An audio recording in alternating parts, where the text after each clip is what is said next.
Bonsoir tout le monde, bienvenue à la chaîne YouTube XGenius pour le logiciel Global Mapper. On va voir dans ce thème la configuration bien le système de coordonnées cartographique.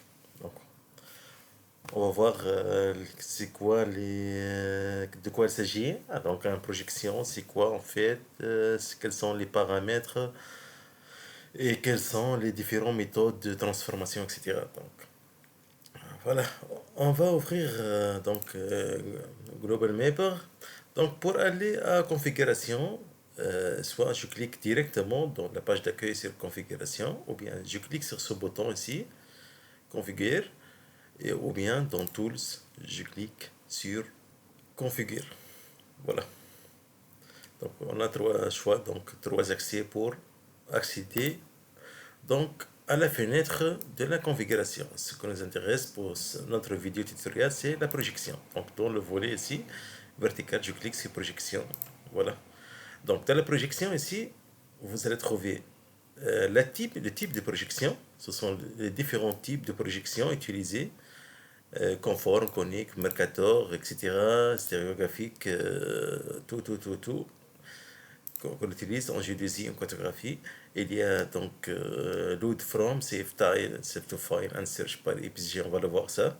Il y a la zone, ça correspond aux projections qui utilisent plusieurs faisceaux comme l'UTM. Donc ça sera actif là, où on peut choisir quelle zone ou quel faisceau. Le datum ici, le datum donc c'est le système géodésique. Ici on va voir donc on va choisir quel datum correspond à notre choix. On va le voir de détail et le planaire UNS, donc l'unité en planimétrie, etc. Et en bas, vous allez trouver donc tout ce qui est donc le résumé de la projection, les différents paramètres. Donc, on va commencer un peu rapide. Donc, il y a différentes méthodes de paramétrer notre projection. Première méthode, la plus facile, c'est si vous avez donc une définition prédéfinie d'une projection. Donc, il suffit de le charger directement. Je clique sur Load from File. Pour mon cas, j'ai fait une dizaine de projections. Donc, je l'utilise pour ne pas à chaque fois ressaisir les paramètres. Donc, j'ai créé un fichier PRJ. Ces fichiers donc contient la projection et les datas, les différents paramètres. Donc, choisir F013 Ariane. Voilà. Donc, la projection c'est UTM. Et la zone c'est FISO32, donc c'est une projection UTM, Universe Transverse Mercator. Et le datum ici, c'est pas de WGS84, mais c'est un datum personnalisé.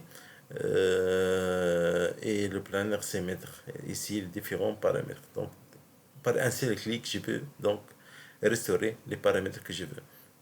Première méthode. Deuxième méthode, c'est travailler sur le PSG. Si votre projection est universelle, elle est connue dans la base de données de EPSG, vous pouvez donc directement cliquer sur EPSG et saisir le code et il va donc restaurer les paramètres. Donc, si vous connaissez directement le code de votre pays ou de la zone où vous allez travailler, vous saisissez direct. Sinon, vous pouvez donc aller au browser et donc Chrome, par exemple, vous voyez ici dans la barre de recherche de Google, EPSG écrit tout simplement et cliquez sur le premier site là, epsg.io. Ici, donc, c'est le site qui englobe tous les systèmes de coordonnées du monde entier suivant le code EPSG. Donc, si vous ne connaissez pas, vous pouvez par exemple taper France. Donc, il va donc afficher tous les systèmes de production de la France. On va choisir la France, Lambert Centre de la France, ici, par exemple. Donc, notre code, ça, on le trouve en haut en gras, c'est 27562. Je copie, je me place, donc je reviens au niveau de Global Mapper. Ici, je vais saisir le code. Je clique sur OK. Voilà, il affiche directement les paramètres. Donc, c'était une projection conforme conique. Donc, c'était une projection de Lambert centre de la France. Et il n'y a pas de fuseau, bien sûr, si on parle d'une projection Lambert, puisque c'était une projection locale, veut dire sur un pays tout entier. ou bien une partie du pays, donc comme la France c'est divisé par 4, ou bien la Tunisie c'est divisé par deux projections Lambert, Lambert Nord, Lambert Sud, ou bien l'Algérie, ou bien le Maroc, donc etc. Donc le datum ici pour la France c'est NTF France Paris Méridien, vous voyez? Donc tout ce qui est les paramètres du datum vous les allez trouver ici en bas. Donc la ligne de parallèle, la première ligne de parallèle, donc c'est 45 degrés, point 89, etc. La ligne, la seconde ligne parallèle, donc c'est 47, 696. Le centre méridien, c'est 00. L'origine méridien, le méridien, donc l'origine latitude, c'est 46,8. Le false Esting et le false Northing, 600 000, 200 000, donc bien sûr pour le centre de la France. Voilà, donc ça, c'est la deuxième méthode pour donc charger des paramètres de projection par EPSG.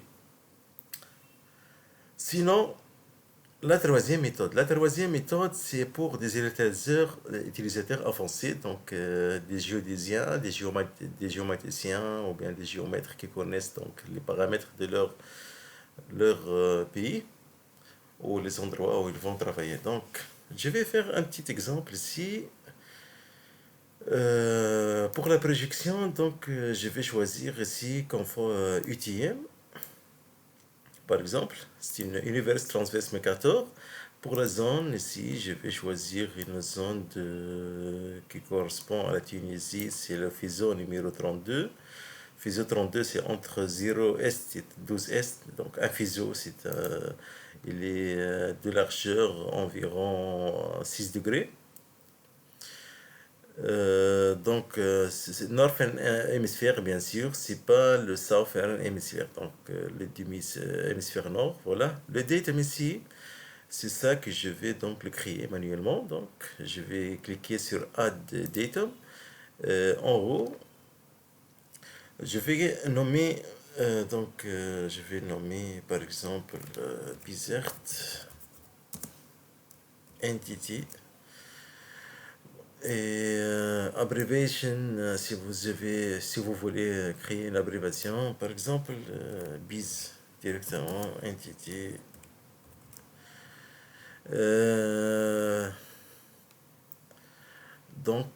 L'ellipsoïde, ce sera pour Clark 1880. Si je vais travailler à Greenwich, l'origine de la longitude, le méridien, donc ça sera 0 si je vais travailler avec Greenwich. Et pour l'ellipsoïde, je vais utiliser Clark 1880 français, IJN. Voilà.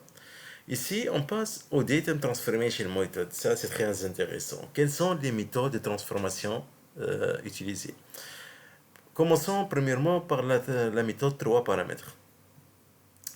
3 paramètres, c'est une méthode très simple.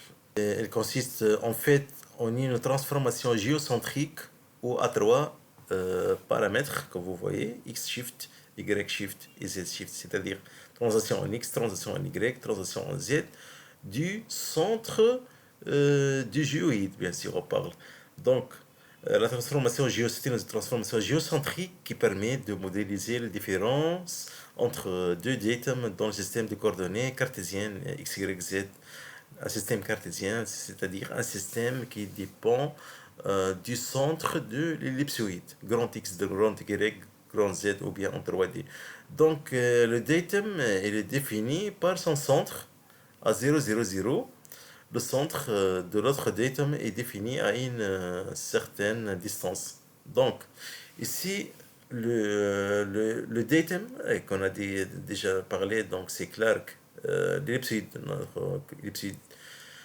Le centre du datum, donc de Clark 1880, on va définir combien le centre il est déplacé par rapport WGS 80, 84. WGS 84 veut dire, c'est l'abréviation de World Geodetic System. Donc c'est le système universel toujours.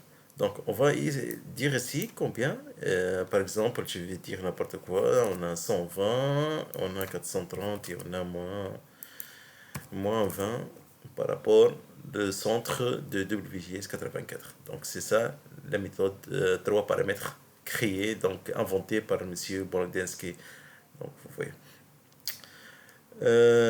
Généralement, les paramètres de transformation sont définis comme partant d'un datum local vers WGS 84, bien sûr. Toujours le datum, local datum, le datum local, vers le datum WGS 84, dans ce sens.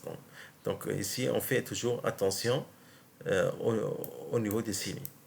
C'est une transformation linéaire, bien sûr, et elle est exprimée, bien sûr, en mètres pour qu'on soit sûr. Donc ici, lorsqu'on parle de 120, 430, moins 20, c'est-à-dire des unités métriques, comme vous voyez, meters ici, tout simplement. Après, il y a les 7 paramètres de Boursa-Wolf. Aussi, ici, même 7 paramètres de Boursa-Wolf, mais ici, c'est une transformation par position vector rotation et ici, une transformation coordinate frame rotation. Donc, pas de panique. Ce sont presque la même projection. C'est une projection à 7 paramètres. C'est plus précis que la projection à 3 paramètres. Vous voyez ici, donc, concernant le rotation to WGS 84, donc pour WGS 84, donc pour les 3 autres, il y a 4 autres paramètres qui ont été donc désactivés. 3 rotations en X, Y et Z, et un scale, ici, un facteur d'échelle qui a été désactivé. Donc, si on active les 7 paramètres de Boursa-Wolf, donc les autres paramètres seront actifs. On aura ainsi donc 7 paramètres pour la transformation entre deux datums. Aussi pour le troisième option. Quelle est la différence entre les deux? Donc, pour la première transformation, position, vector rotation, la différence, en fait, c'est au niveau de la signe du rotation.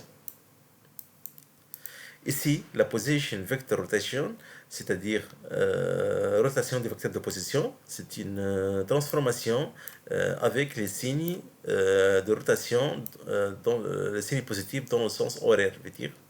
Donc, il est utilisé par les Européens, bien sûr.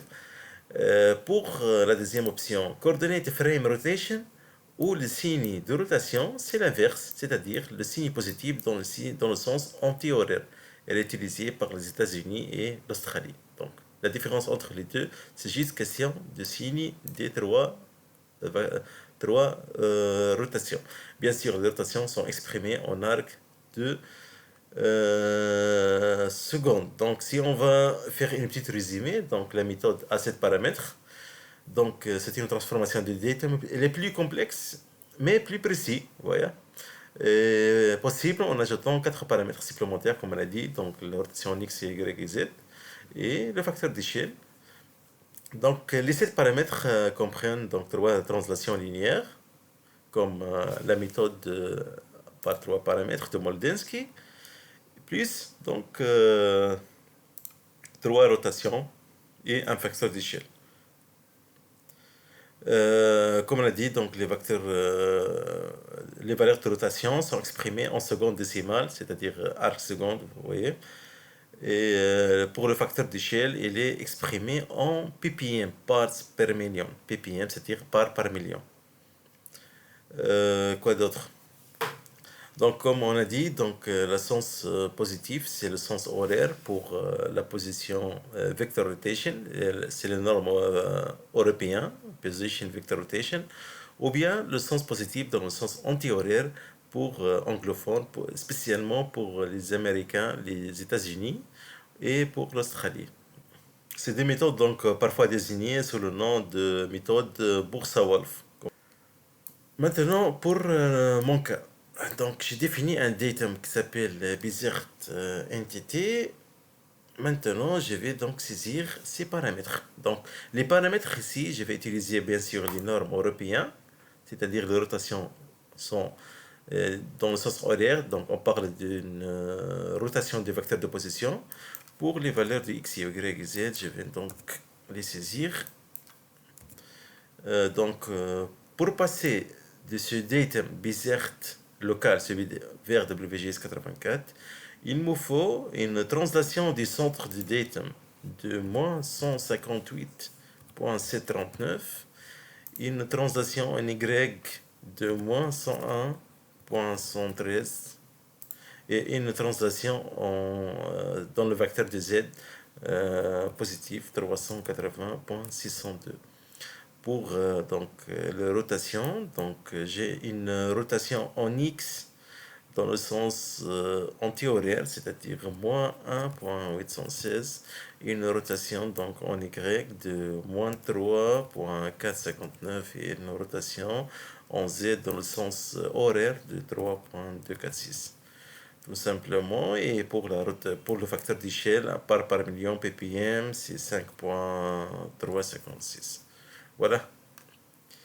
Je vais copier celle-là, je vais vous montrer pourquoi je vais copier. Donc, je vais copier le nom et je vais donc cliquer sur OK. Vous voyez ici dans DTM, il a créé donc une nouvelle DTM qui s'appelle Bizert Entity. Je vais donc au niveau de Save to File ici et je vais enregistrer donc tous ces paramètres. Je vais faire un CTRL V, voilà, et enregistrer. Voilà, c'est bon. Donc, je clique sur appliquer, voilà, et sur OK.